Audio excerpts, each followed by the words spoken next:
Hi friends, இன்றைக்கி நம்ம பார்க்க போகிறது புட்டு தான். வாங்க எப்படி செய்யலான்னு பார்க்கலாம். அதுக்கு 1 கப் அரிசி மாவு, 1 கப் கேப்ப மாவு ரெண்டையும் சேர்த்து ஒன்றா மிக்ஸ் பண்ணிக்கோங்க. தேவையான அளவு உப்பு போட்டுக்கோங்க. நல்லா பரட்டி விட்ருங்க.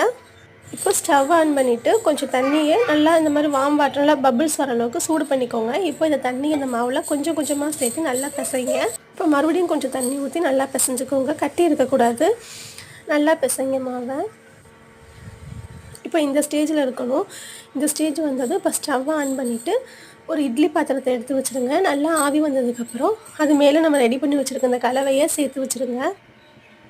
ஃபுல்லாக எல்லாத்தையும் சேர்த்ததும் மூடி போட்டு ஒரு 10 மினிட்ஸ் வேக விட்டுருங்க. இப்போ வெந்துருச்சுன்னா அதோட வாசம் வரும். வந்ததுக்கப்புறம் ஓப்பன் பண்ணி அதை வேறு ஒரு பிளேட்டில் மாற்றிடுங்க. இப்போ 1 கப் துருவின தேங்காயை ஆட் பண்ணிக்கோங்க. அதே கப்பில் சீனி சேர்த்துக்கோங்க. 2 ஸ்பூன் நெய்யை ஆட் பண்ணி நல்லா எல்லா சைடும் கிளறி விடுங்க. அவ்வளோதான், டேஸ்ட்டான சாஃப்டான புட்டு ரெடி. லைக் பண்ணுங்கள், ஷேர் பண்ணுங்கள் அண்ட் சப்ஸ்கிரைப் பண்ணுங்கள். தேங்க்யூ.